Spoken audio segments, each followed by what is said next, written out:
ফলতায় সেবাশ্রয় শিবিরে অভিষেক বন্দ্যোপাধ্যায়, যে ছবি এই মুহূর্তে আপনারা দেখছেন, অভিষেক বন্দ্যোপাধ্যায় তিনি ইতিমধ্যেই পৌঁছে গিয়েছেন ফলতায় এবং সেখানে সেবাশ্রম শিবিরে অভিষেক বন্দ্যোপাধ্যায় সেবাশ্রয় শিবিরে অভিষেক বন্দ্যোপাধ্যায় তিনি পৌঁছে গিয়েছেন এবং সৌজন্য বিনিময় করছেন। আনিসুদ্দিন প্রতিনিধি এই মুহূর্তে আমাদের সঙ্গে রয়েছেন। আনিসুদ্দিন, উচ্ছ্বাস, কর্মী সমর্থকদের মধ্যে উচ্ছ্বাসের ছবি ইতিমধ্যেই ধরা পড়ছে। একেবারেই দেখো,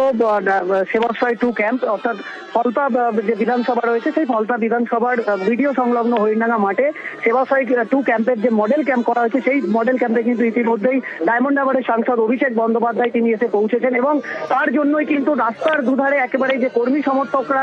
ভিড় জমিয়েছিলেন এবং উচ্ছ্বাস মেতে ওঠেন এবং ইতিমধ্যে কিন্তু সাংসদ অভিষেক বন্দ্যোপাধ্যায় তিনি যে মডেল ক্যাম্প রয়েছে তার মধ্যেই ঢুকেছেন এবং সেখানেই যারা রোগী রয়েছেন এবং যে সমস্ত ব্যবস্থা রাখা হয়েছে রোগীদের জন্য সেই ব্যবস্থাগুলো কিন্তু তিনি খতিয়ে দেখছেন এবং মূলত তিনি প্রায় 2-3 কিলোমিটার আগে থেকে কিন্তু তিনি গাড়ি থেকে নেমে যান এবং রাস্তার দুধারে যেভাবে কর্মী সমর্থকদের ভিড় ছিল এবং তাদের সঙ্গে সৌজন্য বিনিময় করতে করতে তিনি এই যে মডেল ক্যাম্প ফলতার হরিণডাঙ্গা যে সংলগ্ন বিডিও অফিসের সংলগ্ন যে মডেল ক্যাম্প সেখানে যান এবং ভেতরেই তিনি আপাতত রয়েছেন এবং সেখানে যারা রোগীরা এসছেন এবং যারা চিকিৎসা কর্মী রয়েছেন তাদের সঙ্গে তিনি বার্তালাপ করছেন এবং আগামীতে যাতে ভালোভাবে এই পরিষেবা এলাকার মানুষদের কাছে পৌঁছে দেওয়া যায় সেই বিষয়ে কিন্তু তিনি যেমন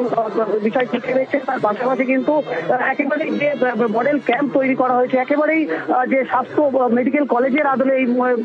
এই মডেল ক্যাম্প তৈরি করা হয়েছে যেখানে একাধিক সুযোগ সুবিধা রাখা হয়েছে এবং সেই প্রত্যেকটি বিষয় কিন্তু তিনি খুঁটিয়ে দেখছেন এবং এরপরে কিন্তু তিনি এখান থেকে বেরিয়ে যাবেন এমনটাই আমরা জানতে পারছি। বেশ, এবং সেই ছবি এই মুহূর্তে আপনারা দেখছেন, কর্মী সমর্থকদের সঙ্গে সৌজন্য বিনিময় করছেন অভিষেক বন্দ্যোপাধ্যায় ফলতায় সেবাশ্রয় শিবিরে অভিষেক বন্দ্যোপাধ্যায়।